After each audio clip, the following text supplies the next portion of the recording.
You're listening to the Mind Over Murder podcast. My name is Bill Thomas. More than 30 years ago, in 1986, my younger sister, Kathy Thomas, a graduate of the United States Naval Academy, was murdered together with her girlfriend, Rebecca Dowski, a senior at William & Mary. 10 years ago, after the FBI lost control of 78 highly graphic crime scene photos, I became much more involved in what many people refer to as the Colonial Parkway murders. I've now become the de facto leader, 8 families who lost loved ones in the Colonial Parkway murders. 4 couples murdered, approximately 1 couple a year over a 3-year period. I'm now working on a book on the Colonial Parkway murders, and I'm the co-administrator, together with Kristin Dilley, of the Colonial Parkway Murders Facebook group. My name is Kristin Dilley. I'm a writer, a researcher, a teacher, a victim's advocate, and I have a lifelong interest in true crime. This week on Mind Over Murder, we're joined by Lucas Gardner, former Blacksburg police officer and moderator of the Caldwell Fields Facebook group. Lisa's going to fill us in on the case and who she suspects might be involved in the murders of Heidi and David Metzler. It's been a great week for us here at Mind Over Murder, and we wanted to thank everybody for their incredible support. Thank you all very much. Here it is, Friday afternoon. We're recording this introduction. We've had 2,000 listens to our first episode, which is completely unexpected, and thank you all very much. Oh, it's surreal. We are so psyched. We've even gotten emails and texts from other podcasters saying, how did you guys get so many followers so quickly? And we said, well, we're not quite sure, except that people are great and we appreciate your support. And speaking of followers, we're also very grateful. We've picked up 1,000 followers on our new Mind Over Murders Facebook page. And that's in addition to the nearly 10,000 followers we have on our Colonial Parkway Murders Facebook page. And we do want to take a minute and urge you to join the Colonial Parkway Murders Facebook page if you haven't done so already. We do not just talk about the Colonial Parkway murders. We try to diversify our interests whenever possible and talk about major cases both across the country and here locally. And we like to keep everybody up to date on new updates in forensic science, genealogy, all sorts of good stuff. So if you haven't already done so, please do hop over to the Facebook page, like and follow us. There's lots of great information there, and we're so happy to share it with everybody. So a little bit about our new style. We're still developing. So clearly still developing it. What exactly are we trying to do here? Well, we're striving for conversational, and we realize that sometimes that's a little hard to do, even for people who have been friends as long as we have. There are times when we struggle for words. This is true.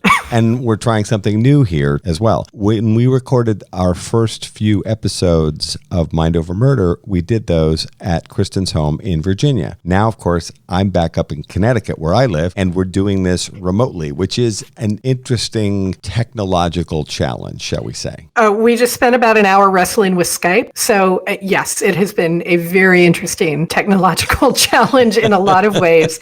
And every day is a brand new adventure trying to figure out what is going to go wrong today when we sit down to work on this podcast. Exactly. So we've got wonderful things to say about all of this technology. And if you wanted to see wailing and gnashing of teeth, check back with us about 45 minutes ago. We're both looking at each other saying, well, I don't know. I think the problem's at your end. Yeah, the problem's your end. No, it's not. It's your end. It's this is brand new territory for me.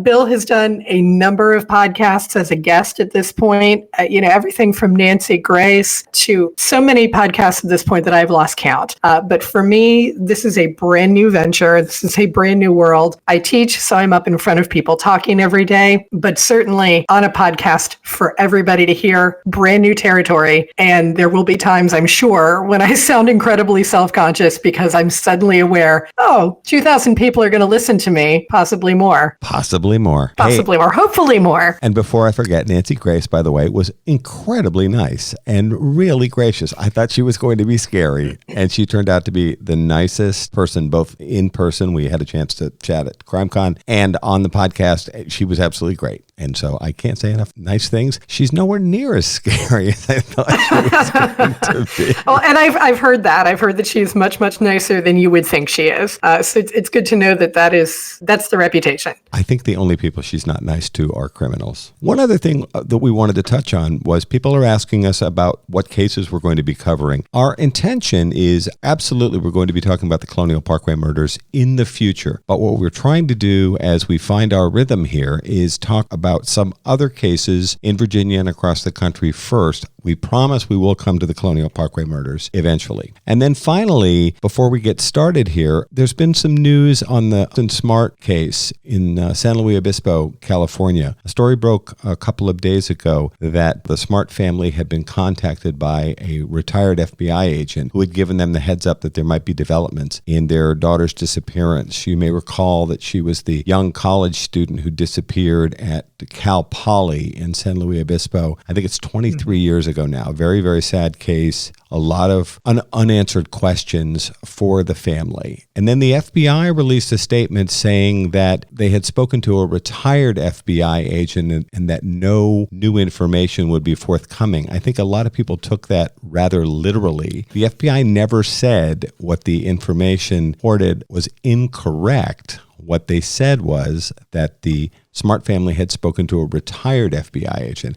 And I think that agent may have spoken out of turn, perhaps, but not out of a sense of malevolence. Just, I think there probably is some news coming. And of course, the Colonial Parkway murders families, I think, have a pretty good idea of what the Smart family has been through over 23 years. And we just wanted to send them our best wishes. And I certainly hope that there will be good news in that case coming soon. Absolutely. And I know that you can very, very much speak to and how heart-wrenching it can be to wait for answers. And at this point, you're still waiting. And that's got to be incredibly difficult. So I know that you can relate. I know that you can empathize. And, we do certainly send our best wishes out to the Smart family. So let's get into our interview with Lisa Lucas Gardner and discussion of the Caldwell Fields case. And thanks again for listening.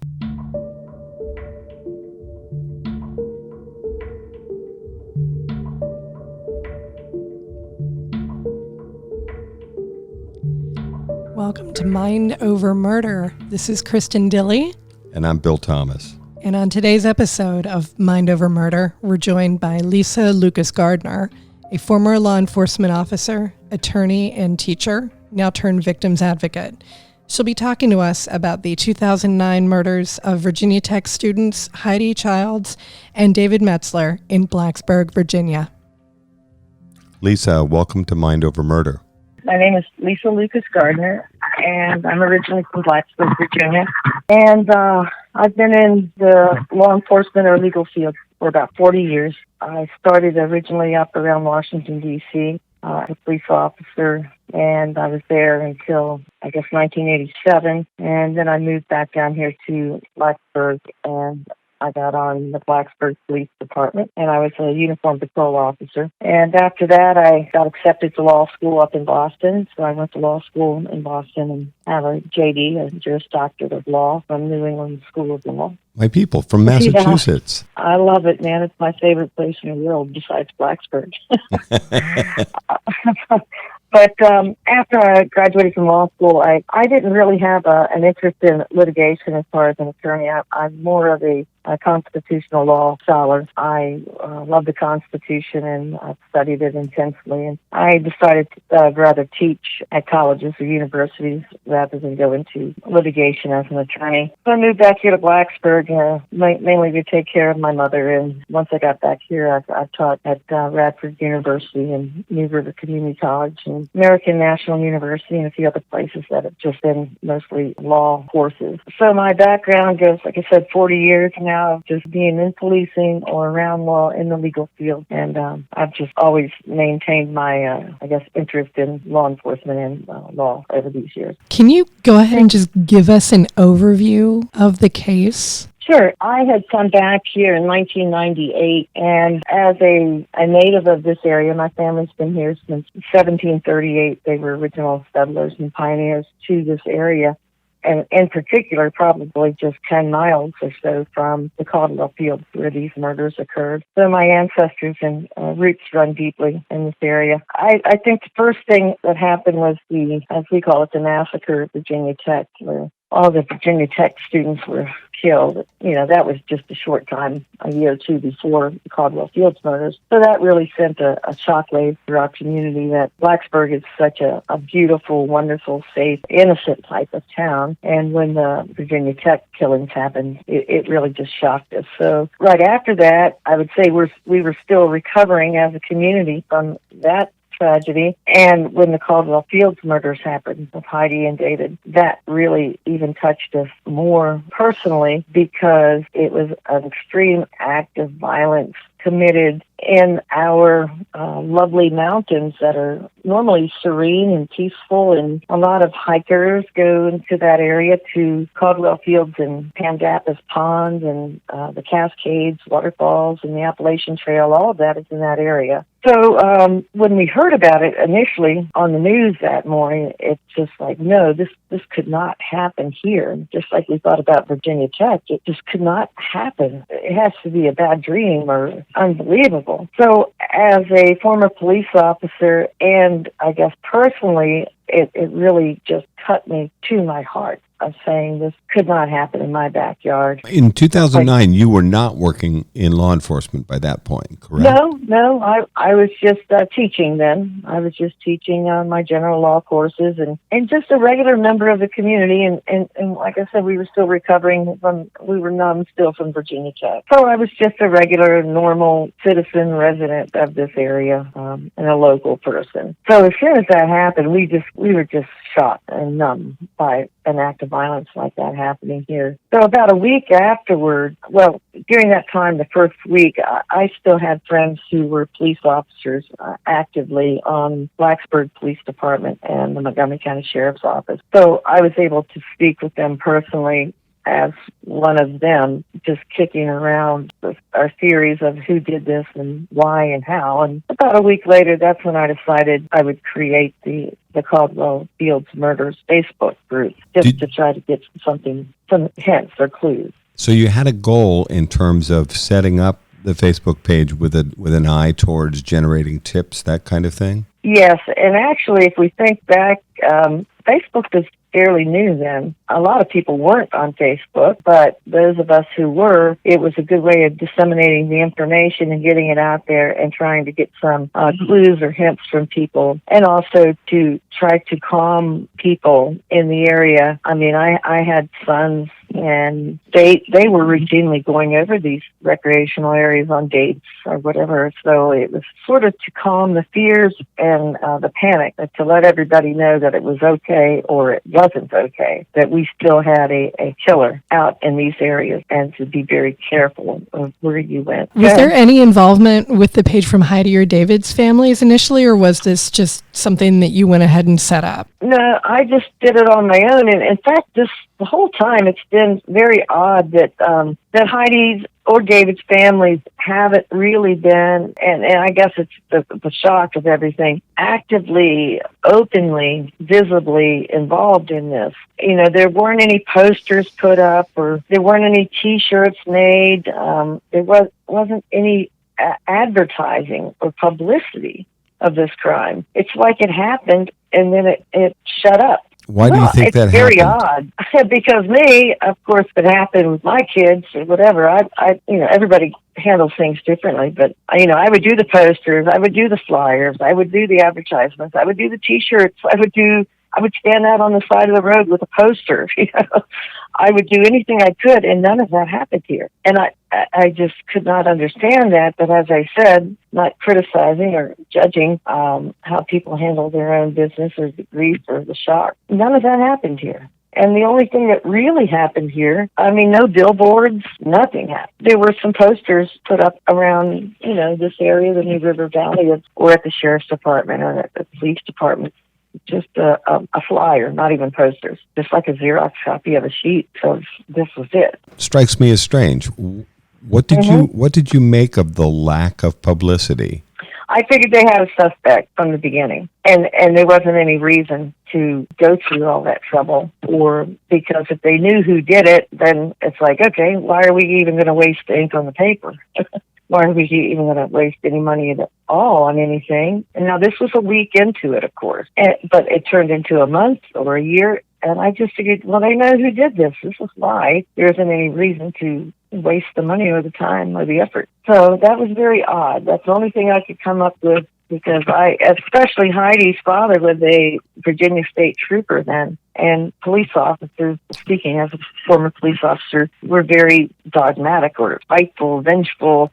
We're going to solve this crime and we're going to get this person. So to me, to have a police officer not saying, I'm going to get you or find you, it's the last thing I do in this world.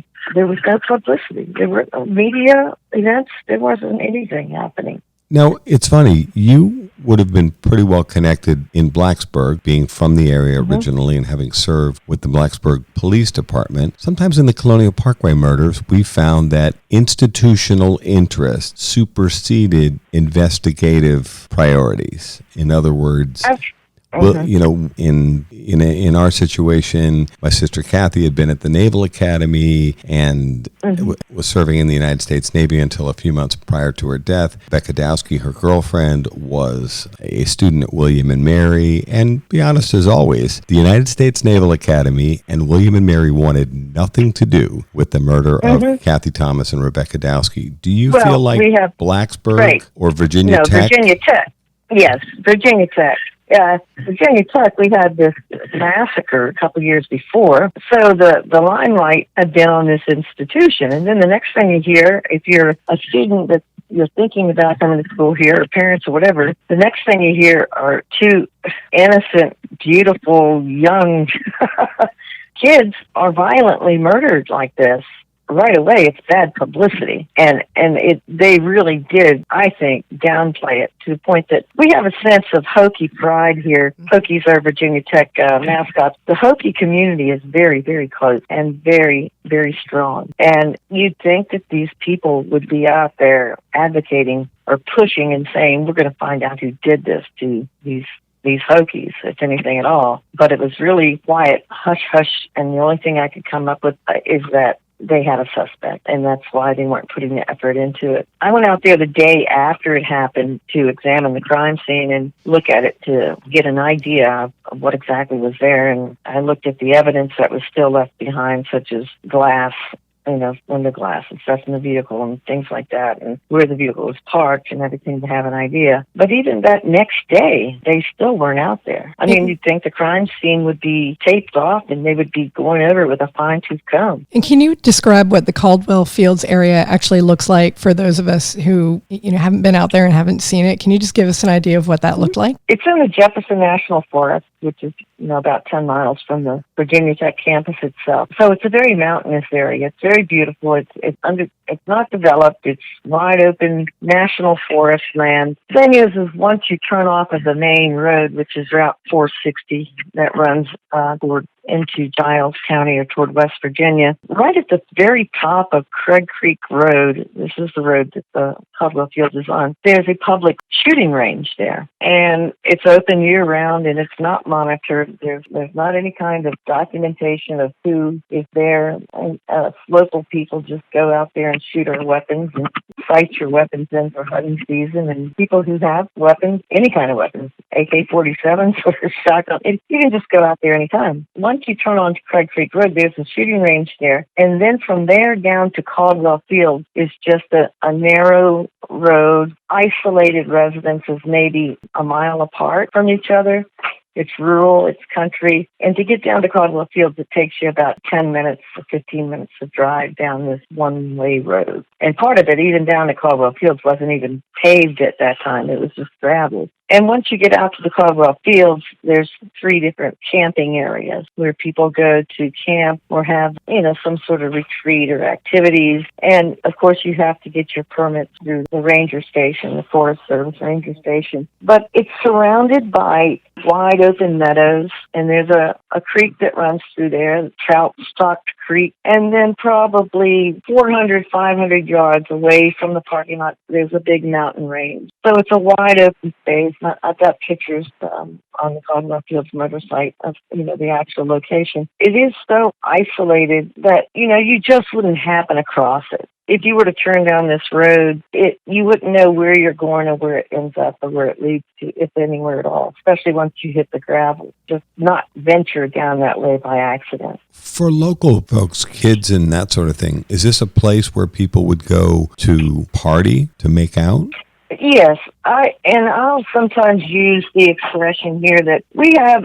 This is country. I mean, outside of Virginia Tech or Blacksburg, where the university is, you get 10 miles out of town and you're in, I would say, rural Appalachia.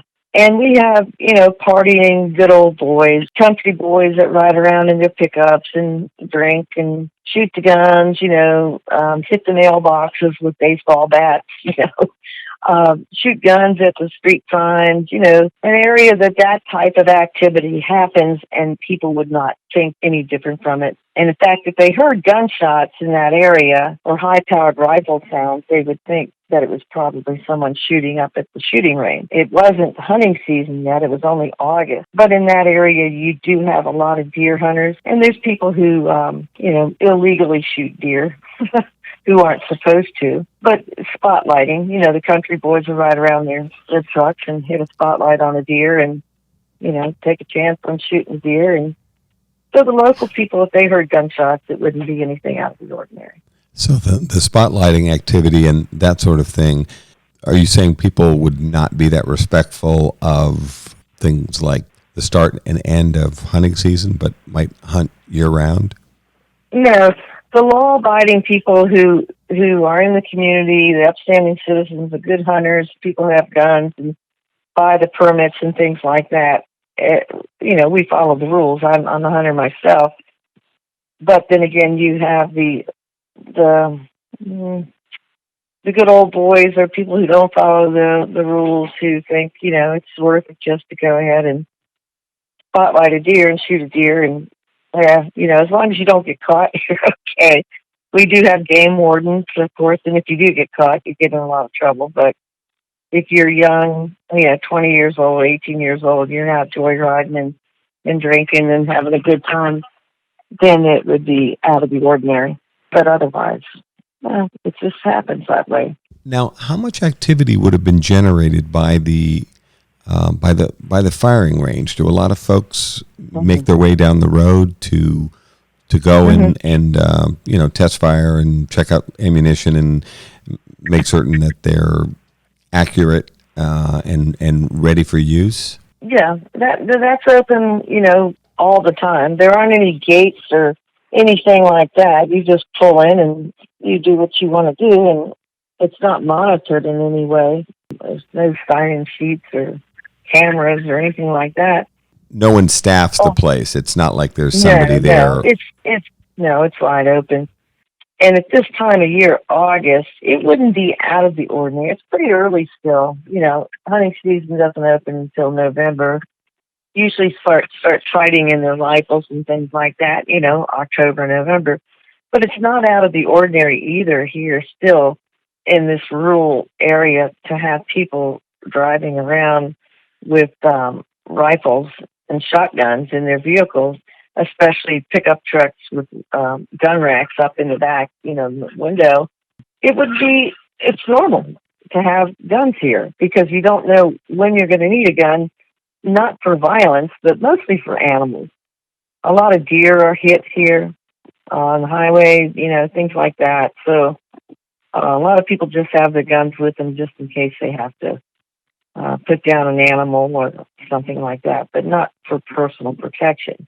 So if you were there at the shooting range at any time, and that was one theory they had in the very beginning, maybe it was somebody that was at the shooting range and had their rifle, maybe they were just a rogue and they just decided to drive down the road, and Caldwell Fields is 10 or 15 minutes down the road, going into nowhere.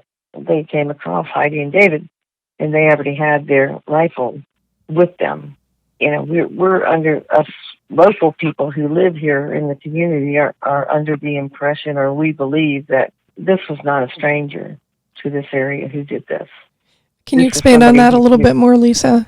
Yeah, as I said, if you weren't from this area and you were driving along Route 460, for you to turn off onto Craig Creek Road, if you didn't know anything, there's a small sign that says shooting range, and there's a small sign that says the Caldwell Fields, maybe 6 by 12 sign, not one of these big signs.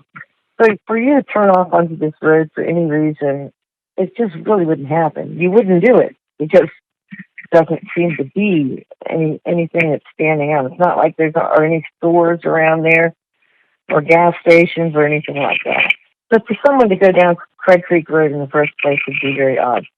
Once you get down Craig Creek, past the shooting range, maybe 5 miles down, there's a Christian camp called Camp Tuckaway. And this is a camp that in the summertime, there are Christian retreat groups there, young kids. It's like a regular old camp, a Boy Scout camp or something you go to. It has cabins and everything like that. So there's a lot of people there during summertime, which in fact, when these murders happened, it was occupied and they did have people at that camp. So then if you kept on driving past that area, you have these houses that are maybe a half a mile apart or a mile apart.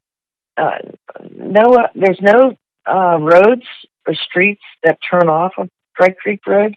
It's just private residential roadways, little driveways and things.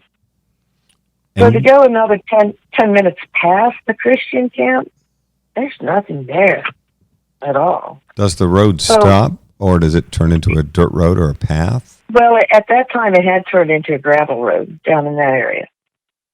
So even if you had a nice car, you didn't want it to get dirty or torn up with gravel or anything else. If you were a stranger and not familiar with this area, you'd probably just turn around and come back because there's nothing there. I'm assuming we're miles from the interstate. In other words, this is not a place where somebody traveling through is just going to happen upon Caldwell Fields. No, Route 460 is the major thoroughfare connecting Blacksburg over west toward West Virginia, and Giles County is another, say, 5 miles, 10 miles on 460 before you, I'd say, get to civilization again. Yeah, believe me. So if you're on 460 and you turn down Craig Creek, you don't really. And then this is kind of place area too. I'll laugh because I say since I'm from here and I'm born here and raised here, I'm allowed to say this. Us rednecks, country folks. Let it be noted that Lisa said that. At least there's a redneck, or my family's rednecks, whatever it may be. No, you wouldn't go down there because if you ever saw the movie Deliverance or something, you wouldn't turn down this road and go down that far because you don't know what you may run into good old boys or something down there. You get banjos. Cue banjo music here. If you get a banjo, just start paddling faster or whatever, but no. Okay. This is really a nice area, but in the back of your head, if you were a city slicker or if you were someone from here, you wouldn't go there. The second thing I thought about that too, and why it leads me to believe that this was somebody that was from here and a local person, was you don't know what the schedule is of the Park Service rangers. You don't know if the rangers are going to come at sundown and check the lots. You don't know if if a deputy lives a half a mile down the road. You don't know what the habits are of people. You don't know if people are going to be walking their dogs by there. So unless you were comfortable with knowing what happens in that area, no rangers are going to be coming, no deputies live in that area, people aren't going to be walking their dogs by, at that time of night. And you felt confident enough to say, I can do this without getting caught.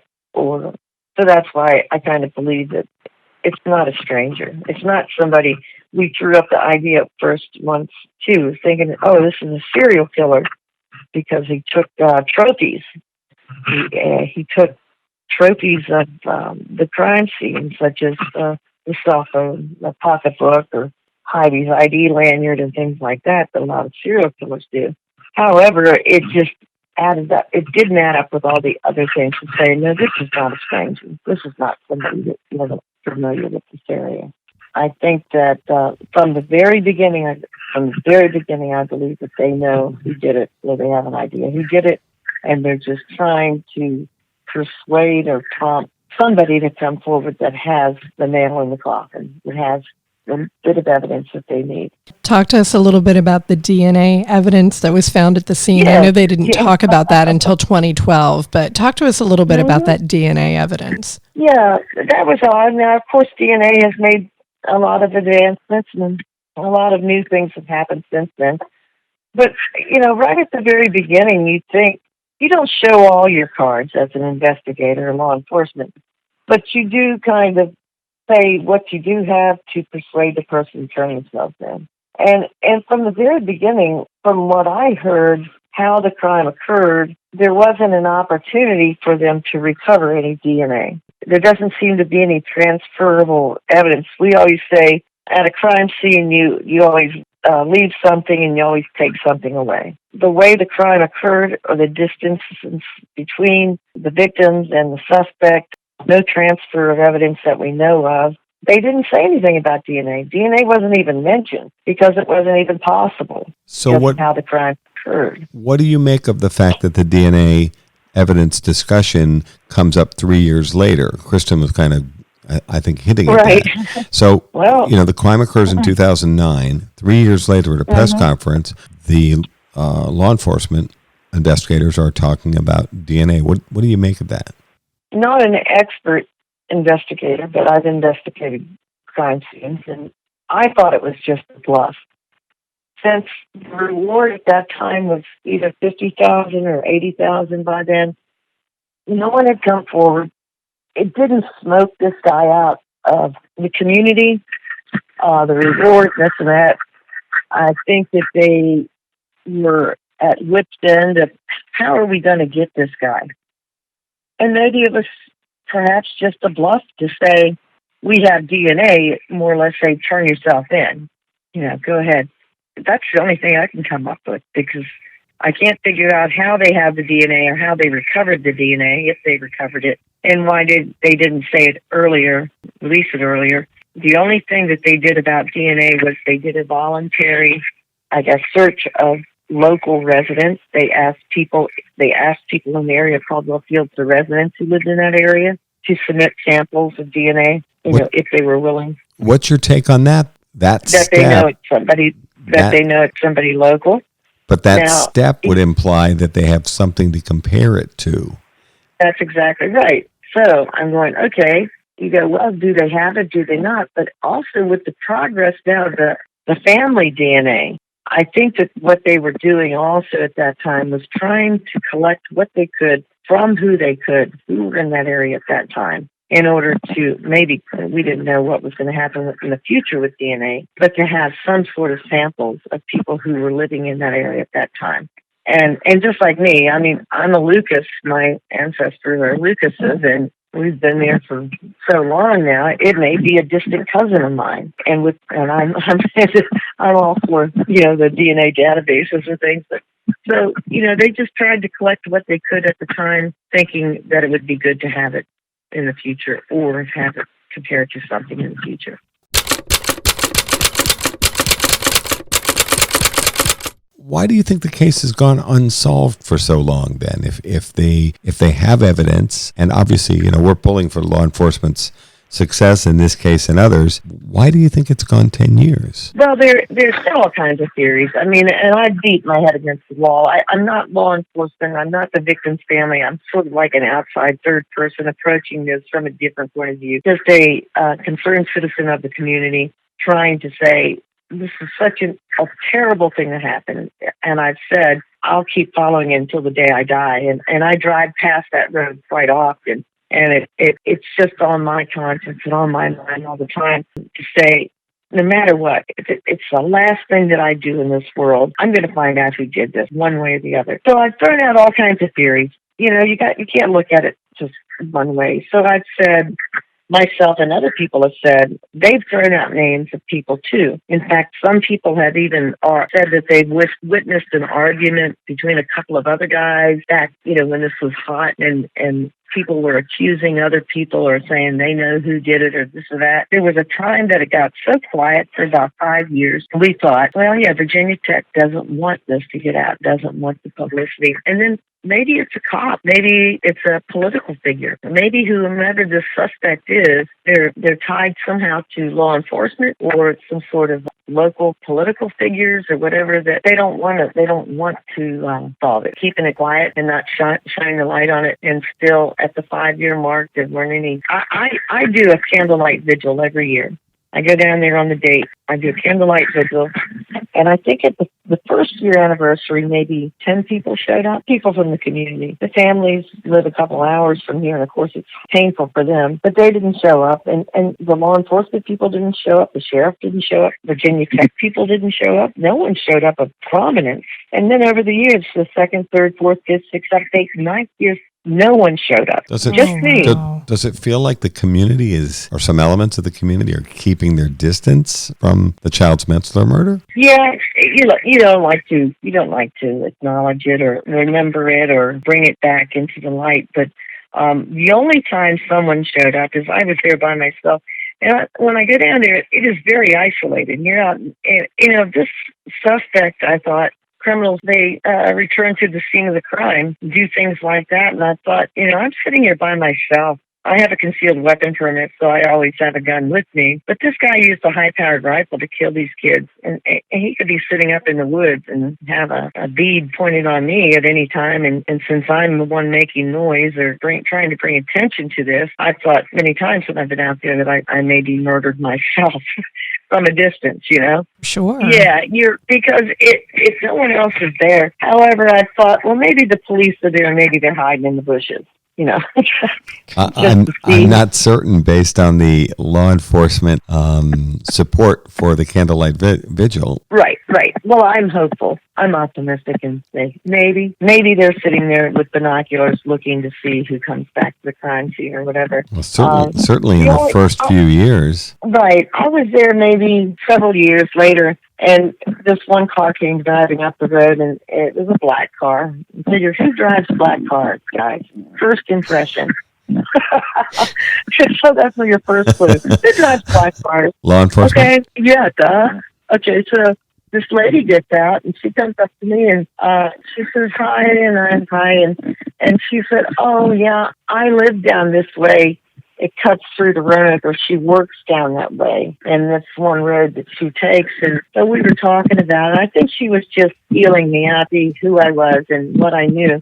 Sure. And so about 5 or 10 minutes later after we were speaking, I said, so what agency are you with? And she looked at me like, now she didn't look like a cop. She was dressed down like a normal local person, and her car didn't look like a cop car. It was a black. But she looked at me and she says, the FBI, how'd you know?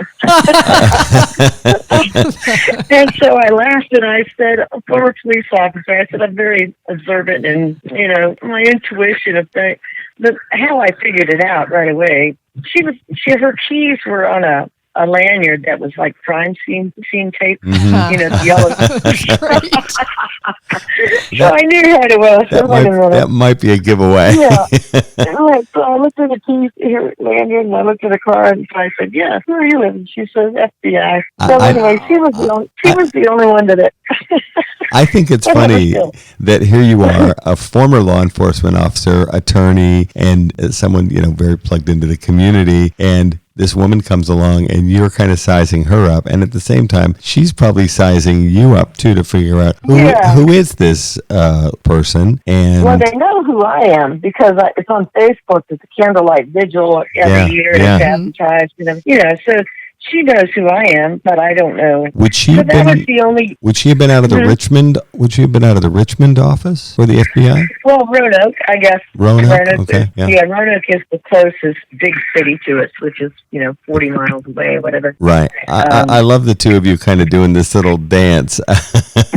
Were you the only two people there? Yes, in that particular year. Other years, no one's been there except for me. So I always take out flowers or little Virginia Tech Hokie memorabilia and leave it there. But one thing that happened, the first year we were there, someone had put up a white cross, the scene, and the first year that we were there, when we went there, the cross was gone. Oh, man. Do you think it was removed by someone that might, run the facility I contacted the ranger station and I asked them, I said, you all do this for maintenance or something, but, it's not something that you would remove. It's not in the way. It was just, who could remove it?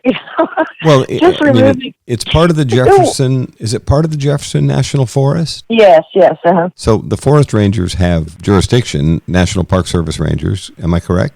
Yes. Mm-hmm. So they could have removed it. Yes, but I did contact them and they did not remove it. So I thought that was odd. Other than the suspect, who would have the nerve to do that, to take this cross, It is odd. So, no question about it. 1 year, this is just odd. So another year I went down there, something that happened, say we're into 7 years into it. This area, this parking lot is a gravel parking lot where they were killed at. And around the parking lot, it has wood posts, kind of like the size of telephone poles, along with wood rustic rails that surround the parking lot, where you can't drive out into the field itself. And on top of one of these posts, and this was the 7th anniversary or something, there was some sort of rag that was balled up and it was moist and it looked dirty. It looked like it could have been blood. There was just some sort of liquid or fluid or something. This rag was balled up like in a ball and it was sitting on top of one of these posts right where the murders occurred. What is that? The first thing I think of, it's evidence, whatever it is, it doesn't belong here. It's not natural. Once law enforcement, always law enforcement. Yeah. Right. You could have put it in the trash can. You could have taken it with you. What is this? Or is it a hint? Or is it a clue? So I, of course, collected it without contaminating it, using rules of evidence. And I brought it back here to my home, and I called the sheriff's department, and I said, I have this rag or something that I got out of the Caldwell Fields at the Candlelight Vigil, and nobody else there. And I said, I don't know what's on it. It could be blood. It could be cleaning fluid from a rifle. It could be, I don't know what it is. Instead of the task force members showing interest in that, or one of their investigators coming to talk to me about it, the Montgomery County Sheriff's Department just dispatched a regular officer out here to pick it up at my house. Well, he comes out, and first off, I'm going, you guys got to show some interest in this. You got to show some. I just couldn't believe it that somebody from the task force or someone didn't think it was really that important. They did have their blood on it. I don't know. They did have something. I don't know. But you got to show that you're interested in it. Well, this deputy comes out, a patrol deputy, and he takes it and he puts it in a plastic bag. Well, you guys should know. You probably know from your experience. You never put anything wet or moist or damp in a plastic bag when you're collecting evidence. You put it in paper, yeah. You put it in a paper bag. So when he took it from me, he didn't use his gloves or anything else. He just stuck it in his plastic bag. Oh, man. And I was like, are you freaking kidding me? even civilians know this stuff. Yeah. All right. So anyway, that's the kind of stuff that has happened with this case or any kind. So when that happened, I said, this is not cool. So we've just passed the 10th anniversary. Did anyone show up for the Candlelight Vigil for this year for 10? Yes, we had about 5 people show up, and they were local residents. People that I've talked to on Facebook or who have followed the group with me. And there was one, I think we had 5. What kind of feedback do you get on the Facebook page? There are 2 pages, as we mentioned. Yours is the Caldwell Fields page. And the Caldwell Fields one is the local group. Right. The Metzler child, it's that's a whole separate thing. That's for those people who are friends and relatives and schoolmates and classmates, people, Heidi and David, in that area where they live. Which is originally Lynchburg. Right, which is a couple of hours from here. So back to your page. What kind of feedback do you get on the Facebook page over the years? Well, good and bad. Good, whereas it prompts discussion and ideas and even theories that other people aren't talking about or other people name dropping. Things like that is all good. But then you get the critic and the people who are negative of, oh, you think you know it all and you've solved it, or if you know so much, or quit interfering and quit criticizing our police departments and quit. It's a lot of negativity, believe me. So it's the one thing it has brought over there are names. People have dropped names. In a way, it's good because the law enforcement people can monitor this page and they can see what's going on and they can pick up ideas about it. And does law enforcement monitor it, or that you're aware of? Well, I don't know. They've been zero cooperation with me. Oh, wow. They have not reached out to me. They have not sat down. They have not included me. They have not, and I don't know if it's because, I guess the thing of, she thinks she knows more than us, or she's interfering with our investigation. We're going to handle this, and she's not going to be given any credit or anything like that. It's ridiculous. The page itself, I also think, just like the criminal coming back to the scene of the crime, I think, the suspect is probably in this group, because who wants to see what's going on and what's being said? Sure. And if you have 800 people on there, it's like, he's interested. Or he's not going to be interested because he has left this behind and he doesn't want to know anything or give me anything. He's just moved on. It seems like such a missed opportunity to the investigators not to at least check in and see what's going on in terms of the discussion. They might look at us funny, like this is a complete waste of time. But out of 800 people on there, I don't think that there's one active law enforcement person out of any of the agencies, the task force, who are members of that page. Oh, that is such a shame. You were doing such great work as a victim's advocate, and I really think you're to be praised for that. Well, thank you, and that's all I'm looking for too. So I want to help, but from a different point of view. The only thing that happened probably about 4 years ago, U.S. Marshal shows up at my door. Okay, what's this? He had a subpoena for me because I had been criticizing them for years of saying, why isn't anybody saying anything about this? Why isn't anything being done? Why aren't there billboards? Why hasn't this been actively investigated? So I've been critical of law enforcement. So this marshal shows up at my door and he says he had a subpoena for me for a grand jury, a federal grand jury in Roanoke involving the Caldwell Fields murders. And I'm like, what? I didn't even know anything was going on with this still. Oh, that's interesting. And he explained to me that the grand jury is a secret grand jury. Well, that is the nature of the beast. Right. So it's not publicized. They don't say who's subpoenaed, and supposedly even the law enforcement officers don't know who goes to it or who's called to it. Did you go? Oh, yeah. Yeah. Can you tell us anything? I told them everything I'm telling you, basically, but they were more or less interested in how I was getting my information and who I got my information from. Even the first police officers that I spoke to, like a week after the crime happened, my friends. To what end? I mean, did you ever figure out why they were making this inquiry? No, probably because I was making inquiries. Probably because I was making a lot of allegations of, hey, this is, why isn't this happening? What's being done about it? Why hasn't this been? Is it a police officer? Is it a law enforcement person? Is it a politician? Is it somebody locally? And so I was screaming and yelling and jumping up and down and saying, I cannot believe. And if you go to Virginia Tech and you ask any of the kids there now, do you know about this crime? They'd say no. I was going to say, I know for sure the answer is going to be no, because William and Mary did everything it could to distance itself from the Colonial Parkway murders, despite the fact that Rebecca Dowski was a senior at William and Mary at the time of her murder, and the last place Kathy and Becky were seen alive was on the William and Mary campus. But they wanted nothing to do with that murder. Same way with Virginia Tech. I'm screaming and yelling, and I'm telling my own kids, do not go over there by yourself. Don't go on a date in that area, because if this person is a serial killer, or if this person has done this and feels you got away with it again, you may want to do it again. Don't, you got to put up red flags warning these kids. Don't go over there. Don't be alone in these areas at sundown.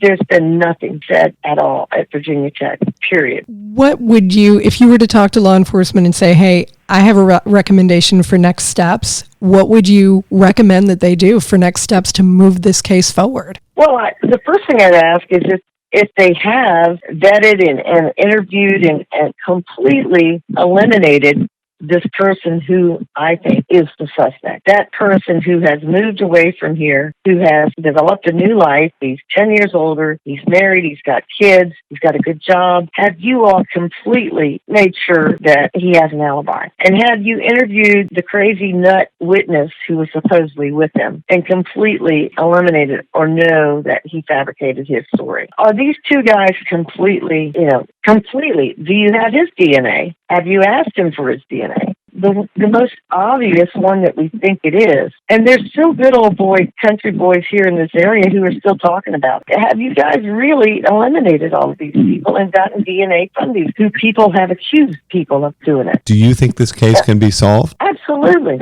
I think it's right underneath of our nose. In fact, the other night, this is second, we're not going to talk guns, but I was at a meeting and I said, in fact, that person, that suspect may be among us right now in this room of 300 people, which is kind of scary. It is. But that's the truth. He's either dead, in jail, or moved on. I say number 3, he's moved on. I think it can be solved because it's that apparent that this is a local person. This is not a drifter that just happened to come by driving down the road in this area that he wasn't familiar with. And there's also a tension, I don't know how it is when you marry, just for rural Appalachian type of people. You have we call them locals. Us local people that live here, the good old boys and the redneck. We have a little bit of a tension with the university that they are the elitists, they are the snobby upper class kids that get away with everything when they go to court or whatever. So the local kids here get in more trouble than the student. If a student goes to court for something, they get a slap on the wrist. If a good old boy goes to court, he gets thrown in jail.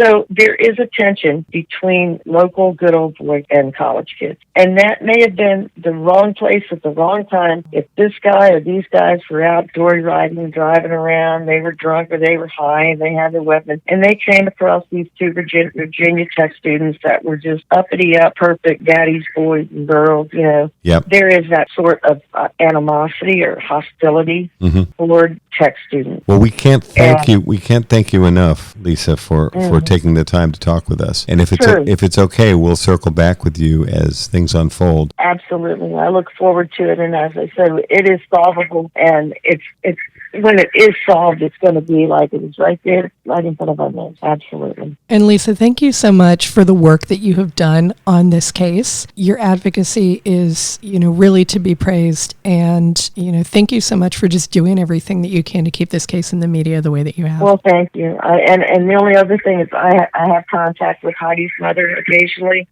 We talk back and forth on Facebook, and I thought about writing a book, and I wanted to get her permission, and she says, yeah, she doesn't have any problem with that, but she doesn't think it'd be very well received by the task force or whatever. It's as if they don't want me to cause any waves or whatever, for whatever reason. Thanks to our guest, Lisa Lucas Gardner, for her insight and experience in discussing the murders of Heidi Childs and David Metzler. Next week on episode 3 of Mind Over Murder, we're delving into the murder of 13-year-old Nicole Lovell in Blacksburg, Virginia. Thank you so much for listening to this episode of Mind Over Murder. I'm your host, Kristin Dilley. And I'm your host, Bill Thomas. And we'll look forward to talking to you again next week.